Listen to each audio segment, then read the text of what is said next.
Hello and welcome to my podcast, Become. My name is Sabine Kvenberg and I am your host. The content will inspire you to reach your aspirations and become the best version of yourself. I feature interviews with successful individuals from various industries delving into their personal and professional journey, how they overcame adversities, and the strategies they used to achieve their goals. We have to become the person we are meant to be first, so we can live the life we are destined to live. That also means we must overcome challenges and work through difficult times to learn, grow, and become the next, more fabulous version of ourselves. I'm so glad that you're here. Let's get on this journey together. Hello and welcome to my show, Become, where I interview individuals who share their story of overcoming and becoming their greater self, and also where they share all their insights that they've learned throughout their journey of overcoming. And today I have Michael Huber with me. Welcome, Michael. How are you today? I'm great. Thank you so much for having me on the show. I can't wait to hear your story and also what you do now. But just give our audience and our listeners just a quick overview of who you are and what you do. Sure. My name is Michael Huber. I am a certified mental performance consultant working in the sports psychology field today. I own and operate a coaching practice out of New Jersey, near New York City. And this is my second career. So I got into the field about 6 years ago, and I had spent almost 20 years in the business world and decided that it wasn't really as fulfilling as I wanted it to be. And so I made the big leap to make a career change in my 40s. And here I am today talking about it on a podcast. I love it. You know, I hear this more and more with the people that I interview or just the people that I meet. They wanted to do something that is more fulfilling. And a lot of times people start their jobs out of, well, how can I make the most money? Or this is what you do. And believe me, I've been there. I started that way in business. Lucky for me, I didn't have to stay there for 40 years. It was very clear to me at the beginning that I could not do this for the next 40 years, right? And that's when I changed careers. But I would love to know, how did you start, or what was the first decision for you to start this career in business? And what was that? So I was in business consulting, management consulting. We were sort of advising large corporations.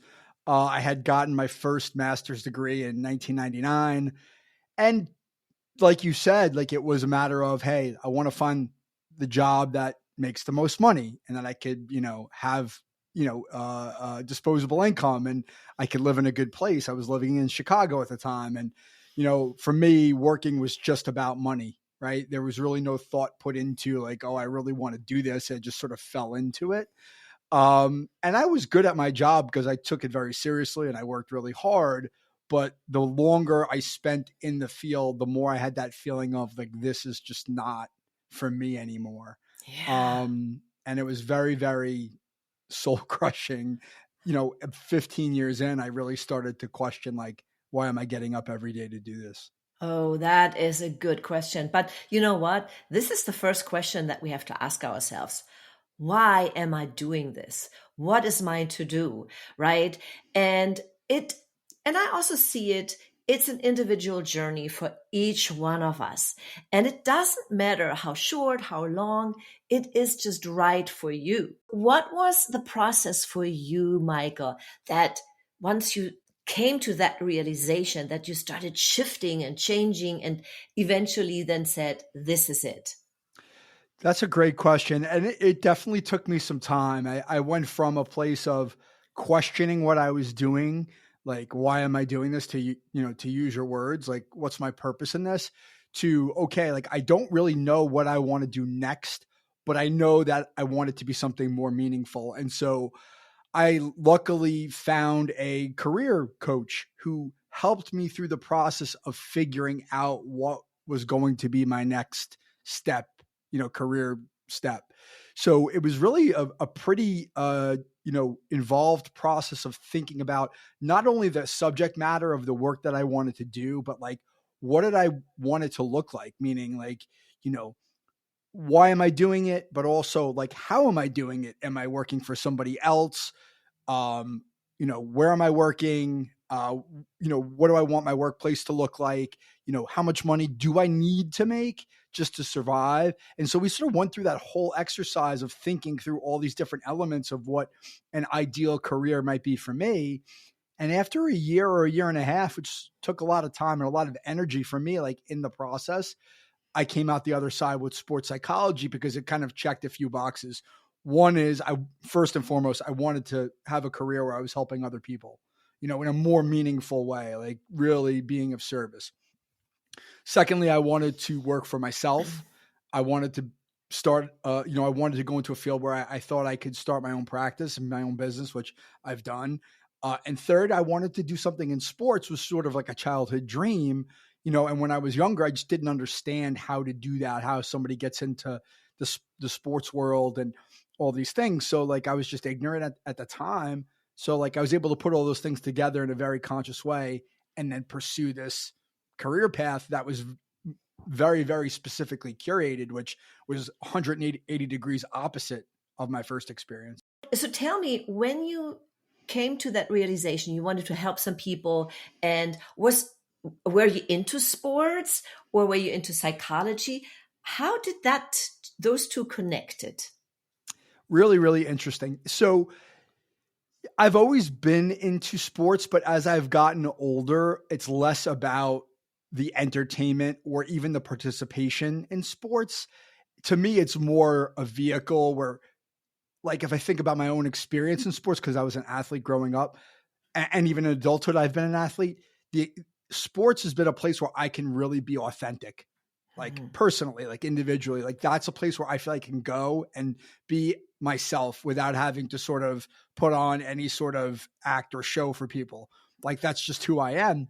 And so like that's why I gravitate to it. But really it was more about the helping others grow and develop into something that they want to be, right? The inspiration was really like, hey, I'm doing this in my 40s. I wish I would have had somebody in my teens and 20s who could have guided me to a place where I had the mental and emotional intelligence, wherewithal, whatever, to really do what I wanted to do and do it to my highest level of ability. That is fantastic. And what do you do now with this new career that you found? How do you help people? Why are people coming to you? Yeah. So most of my work today is individual coaching. So I'm working with individual athletes, typically anywhere from 14 or 15 years old up through college age. That's my sort of primary demographic. And really they come to me a lot of times because they're struggling with their confidence in most cases. They're not really feeling confident in their ability to perform up to their potential. And they're usually going through some sort of crisis. That tends to be the motivation, which, you know, good and bad, meaning, it's great that they're motivated to work through something, but when you get to that point, it gets to be a little bit more challenging because it's so much more meaningful, intense, and just difficult for those people going through the situation. So it's hard to open up. But when I'm working with them, it's really helping them to sort of build an awareness, right? Self-awareness is sort of the foundation of what I do, right? Why are you doing what you do? What are you going through? Why are you going through it?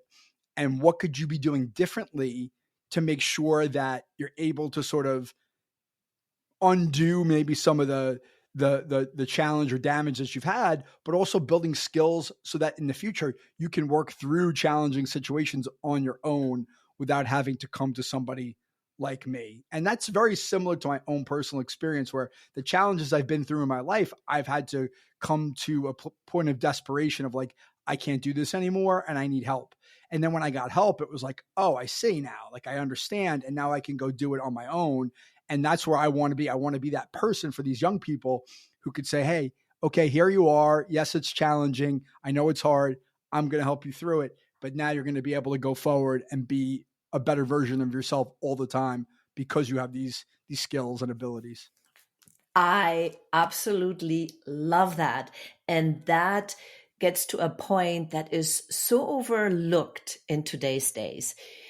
It's really enabling people, right? So when oftentimes in school, you are kind of put in one direction without thinking, and everything is one mold, even though there are so many different personalities. People learn differently and kids learn differently.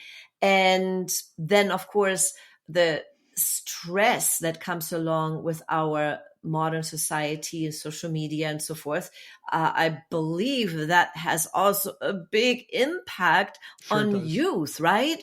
So I would love to hear your perspective when working with those youth. It's not just that they want to, become a better athlete so they can get into a league or to a college team or whatnot. But I think there are a lot of other things that they're struggling with in general, correct? Yeah, I think that's really, really fair. And I think one of the things that I've learned through the process of actually doing the work is that it's as much about giving young people life skills that translate into other areas of their life as it is about helping them with their ability to perform, right? That's usually where it starts, but ultimately it seeps out into other areas. And I think, to your point, comparison with others is definitely a challenge. Controlling, not being able to control certain things, that creates an anxiety.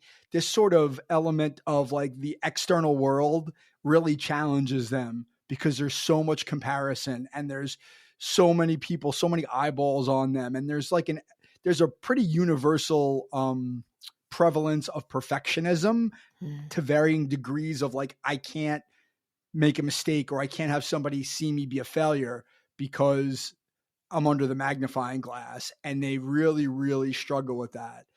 And so my job is to help them understand, like, there are certain things you can and can't control, and to put things into perspective. I think I didn't have that benefit of perspective when I was 16, 17, 18 years old. And I want to help athletes develop that perspective. It just seems to make things a little bit easier. And as a parent myself, I find it's hard to give my own children that perspective, that own benefit, because there's an emotional connection, there's emotional investment. So what I say and share with them doesn't always land the way it does with one of my clients because there's not a complete objectivity, right? So Yeah. parents, I think, struggle with that. Even if they are trying to give those tools to their kids, there's still a barrier there emotionally. Yeah, I totally get it. It's always different. I used to have a performing arts school that I owned and operated for 27 years, and during Wow. that time, we were the adopted parents that Right. the kids actually listened to. So we were able to make a huge difference in teaching them positive skills. And this is the Mhm. same thing with what you do. And that means also probably the parents are coming to you, right, to ask for help and assistance, because usually the teens, first of all, especially if they're younger, they can't. So how does that work when a parent comes to you, say, my son, my daughter really needs help, but then the son or daughter may not want that help? Have you experienced that as well? It happens all the time. And so, yeah, because I think ultimately, because parents are typically the one who are paying for the service, they're the first line of communication, and they're coming to me from a place of, like, I would say, desperation. Like, I don't know how to help my child anymore, and I need someone like you to help me do that. So there's a lot of frustration when parents come to me in the beginning, like, I don't know what to do. Johnny or Mary is really struggling and they're not listening to me. And it's whatever's happening is getting worse and worse and worse. So the parents do benefit from those conversations because they're able to sort of unload on somebody who, or vent to somebody who gets it and understands. So that's sort of, there's a value in that in and of itself. Now, the second part of your question or point was, sometimes the parents are more motivated for me to get involved than the kids are themselves. And this is a real challenge. In fact, I had this conversation with somebody recently about it. There's only so much you could do to help people, regardless of age, right? If they don't want the help and they're not going to invest in the process, there's really not much for me to do. So a lot of times it's like a feeling out process of, okay, let me assess the situation. Let's try this to see if there's a connection, if there's something that resonates right away, or do we have to revisit after a handful of sessions to say, hey, your child is really not engaging. They're really not motivated. I don't want you to waste your money and I don't want them to waste their time if this is not something they really want. So I have to be a really good problem solver. And my training was very much involved being able to assess, right? Understanding people, ask good questions, pulling out information and making judgments about, okay, what does this person need? Are they truly ready? Am I competent enough to help them? Do I need to refer this to somebody who's a clinical professional because I can't help them with the anxiety or depression or whatever it is they're facing that goes well beyond their sport? Yeah, I totally get it. I think you are doing a great service to our society, because this is really where it starts. If we can help young people growing up, going through all that time and the changes that they go through to become their best self that they can be. Yeah. Now, have you been yourself in a situation that was challenging beyond your imagination? Was there something that you had to work through yourself to really come out on the other side as your next greater self? Yeah. So, I mean, I think probably the most impactful and challenging situation I've been through is I am in recovery from a gambling addiction for almost 11 years now. Thankfully that I'm on the other side of that. But that really was the catalyst for all of these things I'm telling you about, because I was in a place in my life where I had become so immersed in this behavior and it was so like dark and narrow that I couldn't find a way out, that I sort of buried myself in this hole of addiction that I just never would have imagined that I could have gotten to that place. And when I finally came to the realization, like, this has got to stop, I can't do this anymore, it's killing me, it's affecting everybody around me, then it was facing the consequences of that, which is having to tell people that I have a problem, and having to tell my then wife I have a problem, and having to go and humble myself in different ways to ask for help from people that I didn't know. And I was able to get that help. And that experience of really sort of letting my guard down, being truly vulnerable and asking others for help to give me the ability and the support to get to a place where I was like feeling really like the best version of myself.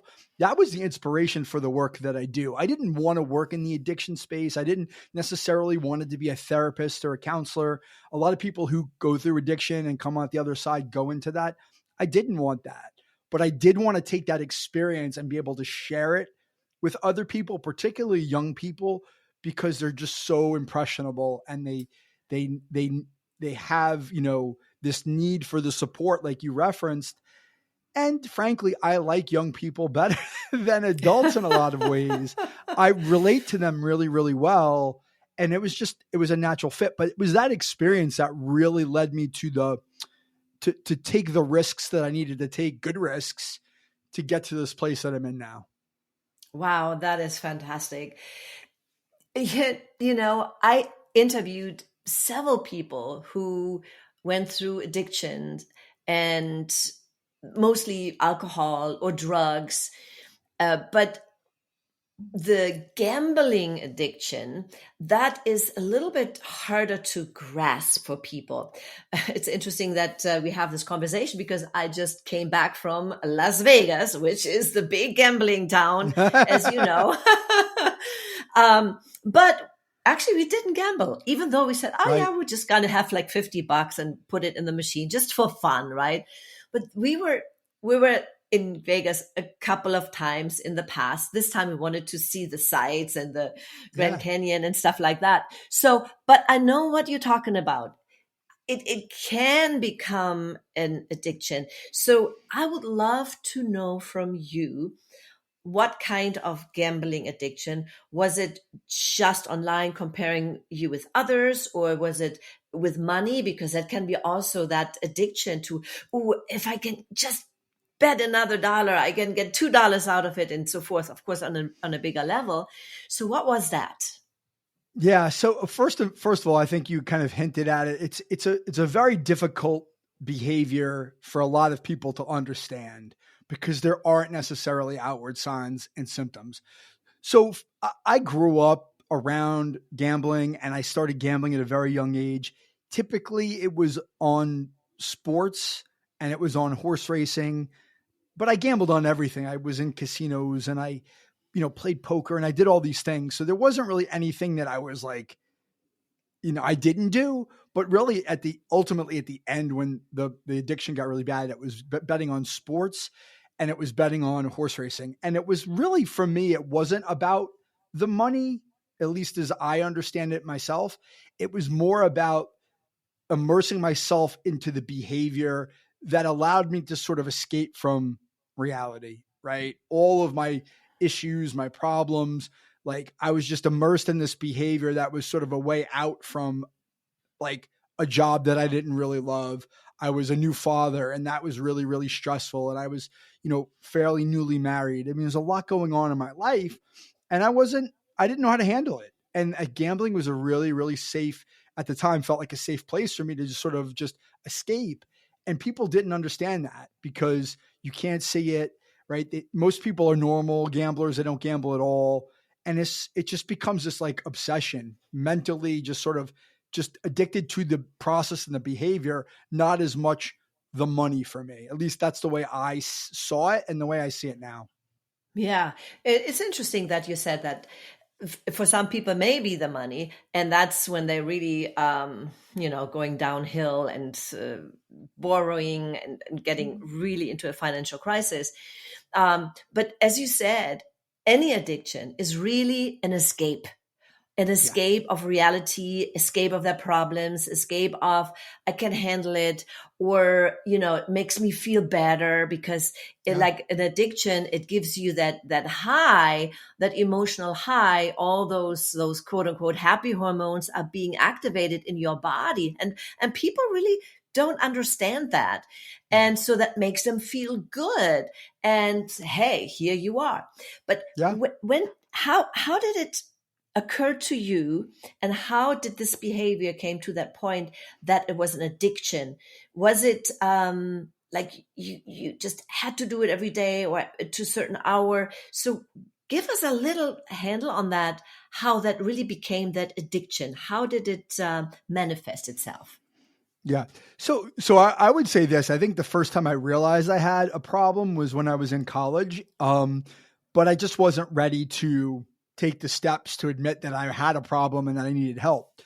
So ultimately, it just, at the last 4 years before I stopped gambling, which, like, there was really a 4 year period, was really bad. It was this process of every single day. It's like the habit was so well defined of like, at this time of day, I'm going to be doing this and making this bet.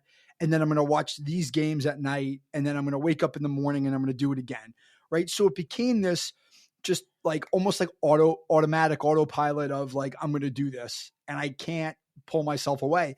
And there were days like where I can tell you like vividly that I was at work in my office thinking about what I was going to bet on a given night and telling myself I should just take a night off because I was so exhausted from the process of being like just, addicted to it. Like I can't, there's no other way to say it. Like I couldn't stop myself and I wanted to, and I couldn't. So ultimately that went on for a long, long time. And it wasn't until I had a panic attack that was really the first sign that something was really not right. Like I had this overwhelming sense of doom that was sort of hanging over my head like a black cloud. And then it sort of just came crashing down on me. And I had to look at that and go like, why is this happening? And like I didn't stop gambling right after that panic attack. It probably took another month or two, but like that was really the trigger in the process of like, I need to start looking at things differently because I did not like the way it felt and I didn't like the way I felt afterwards. And I had to sort of really examine, whether this is something I wanted to continue to do. And luckily I didn't create the financial ruin that you referenced, maybe because it wasn't about the money for me, but it was certainly, I was on the verge of ruining my family situation and potentially professional situation because of my obsession with the behavior. Wow. Wow. Well, thank you so much for sharing that because I believe a lot of people don't even realize that. And even people that are in the midst of it, of that behavior, don't even realize that can be an addiction. And so I'm so glad that you were able to share this on my podcast because this is what this podcast is all about. Letting people know that they are not alone, that many people go through similar experiences, but there is a way out. There is a way out. And that's so important for me, for people to understand and to know that everybody can do it. And if you cannot do it on your own, get help. You got help. And that's why we coaches are here. We are here to help you become the person that you are meant to be so you can live the life you are destined to live.